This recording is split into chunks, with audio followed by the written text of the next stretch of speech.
बिस्मिल्लाहिर्रहमानिर्रहीम। Chapter on chemical bonding. What is chemical bond?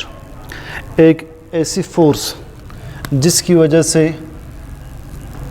दो या दो से ज़्यादा एटम्स आपस में लिंक्ड रहें, इस फोर्स को हम कहते हैं chemical bond. Force that keeps two और more atoms linked together, it is known as chemical bond. इसमें पहला ही टॉपिक है cause of chemical combination. Why do elements react? Elements react क्यों करते हैं? इसका पहला आंसर ये है। सबसे पहला क्वेश्चन हम ये रेज करते हैं कि कुछ एलिमेंट्स रिएक्ट क्यों नहीं करते, कुछ एलिमेंट्स रिएक्ट क्यों नहीं करते। For example helium, neon, argon, krypton, xenon, ये एलिमेंट्स रिएक्ट क्यों नहीं करते। अगर आप इसका आंसर देख लें तो आपको आंसर मिलेगा उन एलिमेंट्स का जो रिएक्ट करते हैं। ये एलिमेंट्स इसलिए रिएक्ट नहीं करते कि ये नोबल है, they are noble, these are known as noble gases या noble elements. What makes them noble? इन सब के आउटर मोस्ट शेल्स कंप्लीट है, जिसे हम कहते हैं कि इनकी इलेक्ट्रॉनिक कन्फिग्रेशन स्टेबल है। चूँकि इनके आउटर मोस्ट शेल्स कंप्लीट है या इनका स्टेबल इलेक्ट्रॉनिक कन्फिग्रेशन है, इसलिए इन्हें रिएक्ट करने की ज़रूरत नहीं है। They have got stable electronic configuration.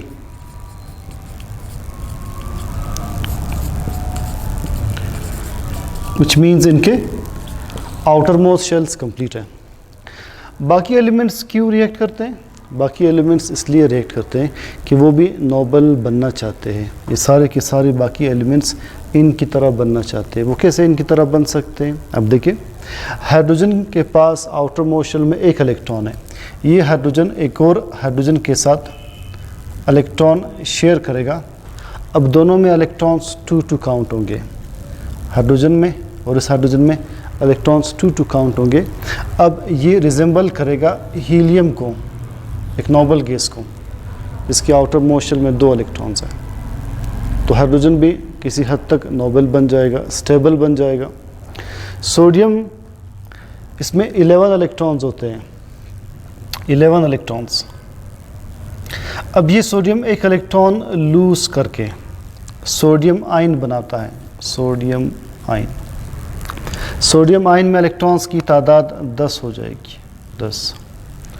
अब ये सोडियम आयन जो किसी भी कंपाउंड में मौजूद होगा, लाइक सोडियम क्लोराइड में, सोडियम हाइड्राइड में, अब ये रिजेंबल करेगा एक नोबल गैस नियॉन को। नियॉन का एटॉमिक नंबर 10 है, तो सोडियम नियॉन की तरह बन जाएगा। क्लोरीन का एटॉमिक नंबर 17 है, 17। ये एक इलेक्ट्रॉन गेन कर लेता है, एक इलेक्ट्रॉन गेन करके क्लोराइड आयन बनाता है। इस क्लोराइड आयन में इलेक्ट्रॉन्स की तादाद 17 + 1 18 बन जाएगी, 18। अब एक नोबल गैस आर्गॉन को रिजेंबल करेगा। आर्गॉन में एटॉमिक नंबर 18 है, तो क्लोराइड भी नोबल बन जाएगा। कैल्शियम का एटॉमिक नंबर 20 है। ये 2 इलेक्ट्रॉन्स लूज़ करता है। 2 इलेक्ट्रॉन्स लूज़ करने के बाद ये कैल्शियम आयन बन जाएगा, कैल्शियम आयन। अब 2 इलेक्ट्रॉन्स लूज़ करने के बाद इसमें इलेक्ट्रॉन्स की तादाद 18 बन जाएगी। अभी अगेन नोबल गैस आर्गॉन को रिजेंबल करेगा। कार्बन में इलेक्ट्रॉन्स की तादाद 6 होती है, ठीक है, 6। ये CH4 बनाता है, CH4 बनाता है। 4 हाइड्रोजन्स के साथ ये इलेक्ट्रॉन्स शेयर करता है, तो कार्बन 4 हाइड्रोजन्स के साथ इलेक्ट्रॉन्स शेयर करेगा। इस तरह से ये CH4 बनाएगा। 6 इलेक्ट्रॉन्स इसके अपने, 4 हाइड्रोजन्स के। अब इसमें इलेक्ट्रॉन्स की तादाद हम 10 कंसिडर करेंगे। ये कार्बन भी रिजेंबल करेगा नियॉन को, इसमें 10 इलेक्ट्रॉन्स आ जाएंगे। तो हर एलिमेंट इलेक्ट्रॉन्स शेयर करके, लूज़ करके या गेन करके किसी न किसी नोबल गैस को रिजेंबल करता है और स्टेबल बन जाता है। So why do elements react? Elements react in order to attain a stable electronic configuration of noble gases. Noble gases कभी रिएक्ट नहीं करते, आपस में कभी रिएक्ट नहीं करते। हम आगे इस चैप्टर में एक थ्योरी है मॉलिक्यूलर ऑर्बिटल थ्योरी, उसमें प्रूफ करेंगे कि helium plus helium to form helium molecule it is not possible, it does not exist. ये कभी मॉलिक्यूल्स बनाते ही नहीं। सिर्फ एक एक्सेप्शन है नोबल गैस में, जीनॉन की। जीनॉन कुछ कंपाउंड्स बनाता है, लाइक जीनॉन फ्लोरीन के साथ ZeF2 ZeF4 बनाता है, जीनॉन ऑक्सीजन के साथ ZeO3 बनाता है। इसका रीज़न क्या है? इसका रीज़न आप वीडियो पॉज करके नोट कर लीजिएगा कि ये जो दो एलिमेंट्स है फ्लोरीन एंड ऑक्सीजन, ये हाईली इलेक्ट्रोनेगेटिव एलिमेंट्स है। The most electronegative is fluorine followed by oxygen. They are small sized, very much highly electronegative elements. They are so much electronegative that they can pull electron out of xenon. They can form chemical bonds with xenon. So it is the only exception for noble gas to form a chemical bond. Octet rule. अक्सर elements जब react करते हैं, reaction के बाद इनके outer most shell में 8 electrons आ जाते हैं, 8 इलेक्ट्रॉन्स आ जाते हैं। आउटर मोस्ट शेल में 8 इलेक्ट्रॉन्स का आना, इसे ऑक्टेट रूल कहते हैं। ये एक जनरल टेंडेंसी है, कुछ एलिमेंट्स फॉलो करते हैं, अक्सर एलिमेंट्स फॉलो नहीं करते, तो ये मस्ट रूल नहीं है। So the tendency of elements to have 8 electrons in the outermost shell is known as octet rule. कौन से एलिमेंट्स फॉलो करते हैं, कौन से एलिमेंट्स इससे डेविएट करते हैं, वो हम देखते हैं। सोडियम हाइड्राइड में सोडियम इसे फॉलो कर रहा है। अब देखिए सोडियम का एटॉमिक नंबर 11 है, 11, तो 2 इलेक्ट्रॉन्स फर्स्ट शेल में, 8 इलेक्ट्रॉन्स सेकेंड शेल में, थर्ड शेल में 1 इलेक्ट्रॉन होगा। ये अपना 1 इलेक्ट्रॉन लूज करके हाइड्रोजन को प्रोवाइड करता है। सोडियम हाइड्राइड एक आयनिक हाइड्राइड है, सोडियम इलेक्ट्रॉन लूज कर रहा है, हाइड्रोजन गेन कर रहा है, तो लिहाजा इसका ये इलेक्ट्रॉन, ये इसने हाइड्रोजन को ट्रांसफ़र कर दिया। अब इसके आउटर मोस्ट शेल में इलेक्ट्रॉन्स कितने हो जाएंगे? 8। तो सोडियम हाइड्राइड में सोडियम ऑक्टेट रूल फॉलो कर रहा है। H2O में ऑक्सीजन ऑक्टेट रूल फॉलो कर रहा है। ऑक्सीजन ग्रुप 6 का एलिमेंट है, इसके आउटर मोस्ट शेल में 6 इलेक्ट्रॉन्स होते हैं, इसके आउटर मोस्ट शेल में 6 इलेक्ट्रॉन्स होते हैं। 2 इलेक्ट्रॉन्स इसके साथ हाइड्रोजन शेयर कर रहा है, 6 इलेक्ट्रॉन्स इसके अपने, 2 इलेक्ट्रॉन्स हाइड्रोजन इसके साथ शेयर कर रहा है, तो आउटर मोस्ट शेल में ऑक्सीजन के 8 इलेक्ट्रॉन्स कंसिडर होंगे। तो oxygen in H2O follows octet rule. Methane में कार्बन ऑक्टेट रूल फॉलो कर रहा है। किस तरह? कार्बन के आउटर मोस्ट शेल में 4 इलेक्ट्रॉन्स होते हैं, कार्बन के आउटर मोस्ट शेल में 4 इलेक्ट्रॉन्स हैं। ये ग्रुप 4 का एलिमेंट है, जिस ग्रुप का एलिमेंट होगा उतने ही उसके आउटर मोस्ट शेल में मोस्टली इलेक्ट्रॉन्स होते हैं। तो 4 हाइड्रोजन्स इसके साथ इलेक्ट्रॉन्स शेयर कर रहे हैं। अब इसके आउटर मोस्ट शेल में इलेक्ट्रॉन्स की तादाद 8 कंसिडर होगी। तो मीथेन में कार्बन ऑक्टेट रूल ओबे कर रहा है। जो एलिमेंट्स ओबे नहीं कर रहे वो देख ले। PCl5 phosphorus pentachloride, phosphorus is a member of group 5। इसका मतलब ये कि इसके आउटर मोस्ट शेल में 5 इलेक्ट्रॉन्स है, 1 2 3 4 5। 5 क्लोरीन्स इसके साथ इलेक्ट्रॉन्स शेयर कर रहे हैं, chlorine chlorine chlorine chlorine chlorine. अब फॉस्फोरस के आउटर मोस्ट शेल में इलेक्ट्रॉन्स की तादाद कंसिडर होगी 10, जो कि 8 से ज़्यादा है, तो फॉस्फोरस ऑक्टेट रूल ओबे नहीं कर रहा। Sulphur hexafluoride, sulphur is a member of group 6। इसके आउटर मोस्ट शेल में 6 इलेक्ट्रॉन्स होंगे, 1 2 3 4 5 6। 6 फ्लोरीन्स इसके साथ इलेक्ट्रॉन्स शेयर कर रहे हैं।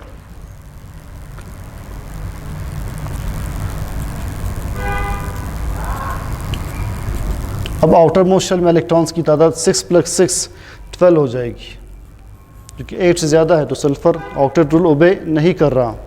बोरॉन ट्राइक्लोराइड में बोरॉन ऑक्टेट रूल ओबे नहीं कर रहा। Boron is a member of group 3, तो बोरॉन के आउटर मोस्ट शेल में इलेक्ट्रॉन्स की तादाद 3 होगी। 3 क्लोरीन्स इसके साथ इलेक्ट्रॉन्स शेयर कर रहे हैं, इलेक्ट्रॉन्स की तादाद 6 हो जाएगी, तो बोरॉन में ऑक्टेट रूल ओबे नहीं हो रहा। Next is energetics of bond formation. दो एटम्स के दरमियान केमिकल बॉन्ड बनता कैसे है ये देखते हैं। ये दो एटम्स हैं, हम सबसे पहले इन दो एटम्स के दरमियान एट्रैक्टिव और रिपल्सिव फोर्सेस देखते हैं। पहले एट्रैक्टिव फोर्सेस, न्यूक्लियस और इलेक्ट्रॉन के दरमियान एक फोर्स ऑफ एट्रैक्शन है। इस न्यूक्लियस और इलेक्ट्रॉन के दरमियान फोर्स ऑफ एट्रैक्शन, इस न्यूक्लियस और इस इलेक्ट्रॉन के दरमियान फोर्स ऑफ एट्रैक्शन, इस इलेक्ट्रॉन और न्यूक्लियस के दरमियान फोर्स ऑफ एट्रैक्शन। रिपल्जन किन के दरमियान है, न्यूक्लियस रिपेल्स न्यूक्लियस, ये है रिपल्जन। इलेक्ट्रॉन रिपेल्स इलेक्ट्रॉन, ये है रिपल्जन। तो दो रिपल्सिव फोर्सेस हैं, 4 एट्रैक्टिव फोर्सेस हैं। नेट एट्रैक्शन ज़्यादा है या रिपल्जन एट्रैक्शन ज़्यादा है, 4 एट्रैक्टिव फोर्सेस 2 रिपल्सिव फोर्सेस। चूँकि नेट एट्रैक्शन ज़्यादा है इसीलिए इनके दरमियान केमिकल बॉन्ड बनेगा। वो केमिकल बॉन्ड बनेगा कैसे ये देखते हैं। हम एक ग्राफ के ज़रिए इसको डिस्कस करते हैं। सपोज दो हाइड्रोजन्स हैं, अब इनको करीब लाते जाए, इनको आप करीब लाते जाए तो एट्रैक्शन की वजह से आहिस्ता आहिस्ता इन दो एटम्स से एनर्जी लूज़ होती जाएगी।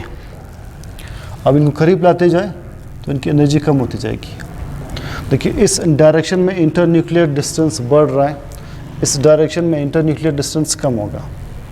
ऊपर एनर्जी बढ़ रही है, नीचे आते हुए एनर्जी कम हो रही है ग्राफ के मुताबिक। तो जैसे आप इनको करीब लाएंगे ये एनर्जी रिलीज़ करेंगे, एनर्जी रिलीज़ करते ही ये दो एटम्स ज़्यादा स्टेबल होते जाते हैं।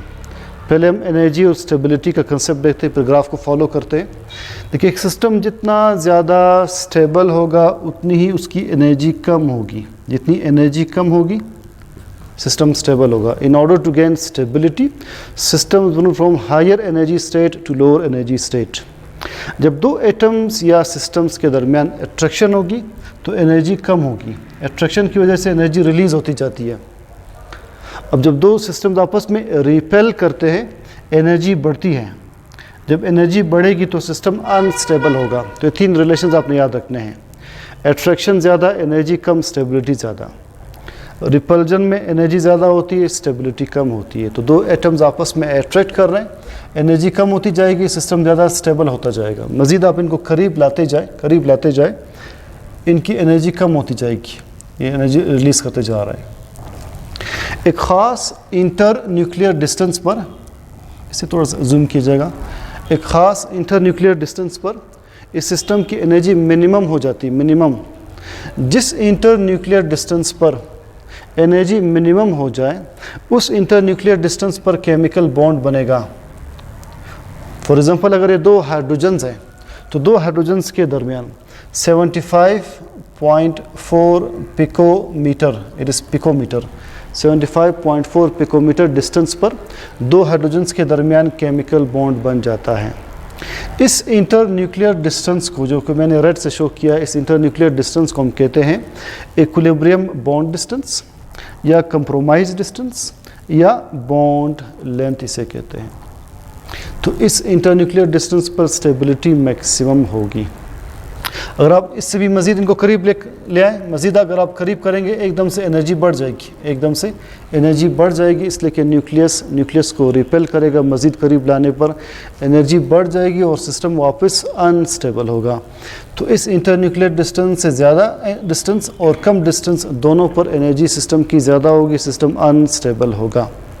तो लिहाजा ये केमिकल बॉन्ड के बनते बनते जो एनर्जी रिलीज़ हो रही है, इन केस ऑफ H2, ये H2 बना, तो H2 के बनते वक्त जो एनर्जी रिलीज़ होती है वो है 436.5 किलो जाउल पर मोल। इतनी एनर्जी रिलीज़ होती है हाइड्रोजन के बनते वक्त। इस एनर्जी को हम कहते हैं बॉन्ड एनर्जी, बॉन्ड एनर्जी।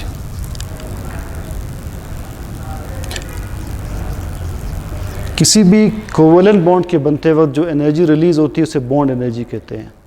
किसी भी आयोनिक बॉन्ड के बनते वक्त जो एनर्जी रिलीज़ होती है उसे लैटिस एनर्जी कहते हैं, वो हम अलग से पढ़ेंगे। तो इस तरह से इनके दरमियान एक केमिकल बॉन्ड बन जाएगा। ये था energetics of bond formation, the energy changes during chemical bond formation. Hopeful ये कंसेप्ट आपको क्लियर है, ये एक इंट्रोडक्शन था इस चैप्टर का। अब नेक्स्ट पढ़ेंगे periodic properties. See you in the next lecture इंशाल्लाह।